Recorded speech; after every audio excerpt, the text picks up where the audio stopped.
Think about the last time you paid tax in the UK: income tax, national insurance, VAT, every time you bought groceries or filled up your car. Now imagine a small portion of that money travelling thousands of miles, not into UK hospitals, not into roads or schools, but into a war happening far away in Eastern Europe, the Russia-Ukraine war. Since 2022, the UK has become one of Ukraine's biggest supporters. Weapons, financial aid, training for soldiers, humanitarian support. All of it costs money. And ultimately that money comes from taxpayers. Now, before we go any further, let's make one thing clear. This video isn't about arguing whether supporting Ukraine is right or wrong. That's a political debate, and people have strong opinions on both sides. This video is about something much simpler: money. Before we continue, I'm Max. On this channel, we explain money, personal finance, and how the UK economy affects your everyday life. Subscribe for more. Now, back to the question we started with. More specifically, how global conflicts are quietly increasing the cost of everyday life in the UK. From groceries to electricity to the taxes people pay, and why the financial impact could continue for years. Let's start with the biggest shock the UK has already experienced from war: energy. Before Russia invaded Ukraine in 2022, Europe relied heavily on Russian natural gas. When that supply collapsed, energy markets across Europe went into chaos. Prices surged. Electricity costs increased. Gas prices exploded. Across the UK, household energy bills suddenly doubled for many families. Heating a home in winter became dramatically more expensive. Running washing machines, ovens, and electric heaters suddenly cost far more. In response, the UK government stepped in with emergency energy support. Billions of pounds were spent to cap energy prices and prevent a full-scale cost of living crisis. But that support still had to be paid for, through government borrowing, through taxes, and through long-term public spending, which means the financial effects of the energy crisis don't disappear. They simply get spread out over time. But energy is only one part of the story. The war in Ukraine also disrupted global food supplies. Ukraine used to be one of the world's largest exporters of wheat, corn, and sunflower oil. When farms were damaged and ports in the Black Sea were blocked, global food markets reacted almost immediately. Grain prices surged, and that had a ripple effect through the entire food system. For example, wheat is used not only for bread, it's used for pasta, breakfast cereals, biscuits, and even animal feed.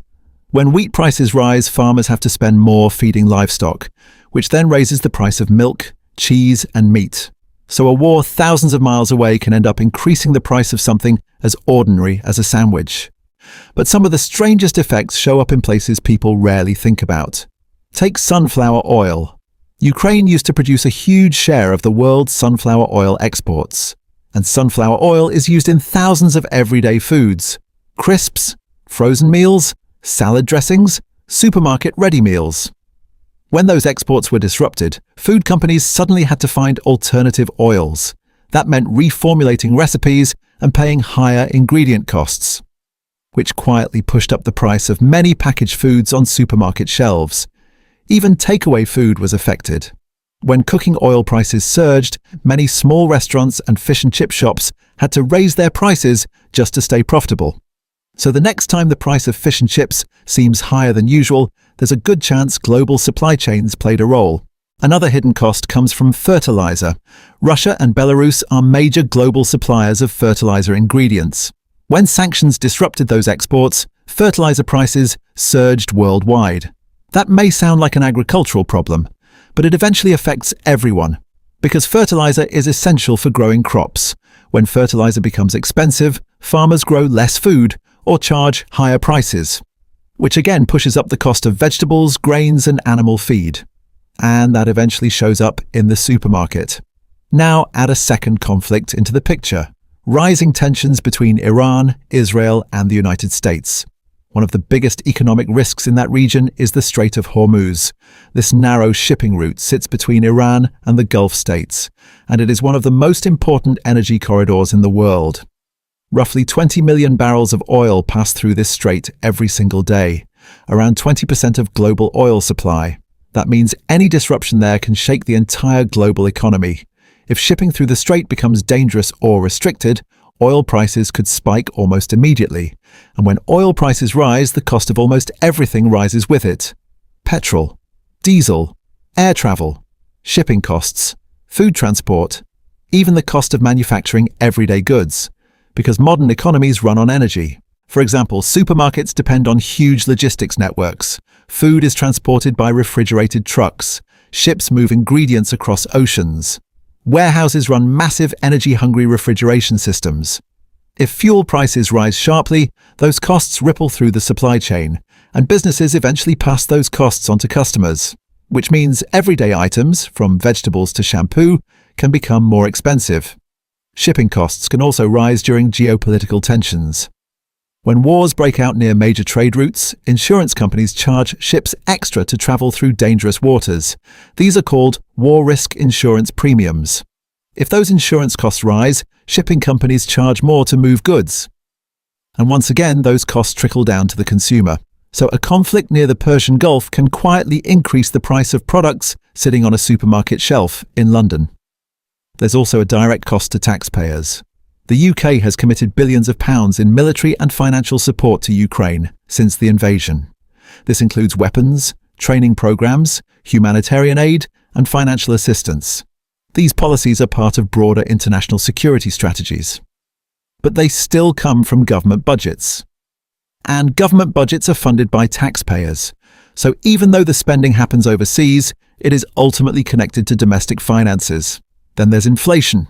When energy prices rise, when food becomes more expensive, when transport costs increase, all of these pressures combine into something economists call inflation. And that's exactly what happened after the war in Ukraine began. Prices across the UK economy rose sharply. Groceries became more expensive. Even small everyday purchases started to feel noticeably more expensive. For many households, wages didn't rise as quickly as prices, which meant purchasing power fell. Simply put, money didn't stretch as far as it used to. Looking ahead, the long-term effects of these conflicts could continue shaping the economy. If the war in Ukraine continues for several more years, European countries may keep increasing defense spending. That means more government money going into military equipment, weapons production, and defense infrastructure. At the same time, instability in the Middle East could keep energy markets volatile. Even the possibility of disruption in the Strait of Hormuz can cause oil prices to fluctuate. Some analysts warn that if shipping was seriously disrupted there, oil prices could surge above $100 per barrel again. And when energy prices rise sharply, inflation often follows. That could mean higher transport costs, higher food prices, higher electricity bills, and potentially more government spending to stabilize the economy, which again ultimately connects back to taxpayers. So when people ask how wars far away affect life in the UK, answer isn't just military spending, it's the entire economic chain reaction. Energy markets, food supply, shipping routes, government budgets, global trade. All of these systems are interconnected, and when conflicts disrupt them, the effects travel around the world, until eventually they appear somewhere very ordinary: a grocery receipt, a petrol pump, or the monthly energy bill sitting on the kitchen table. And that's how wars happening thousands of miles away can quietly shape the everyday finances of people in the UK.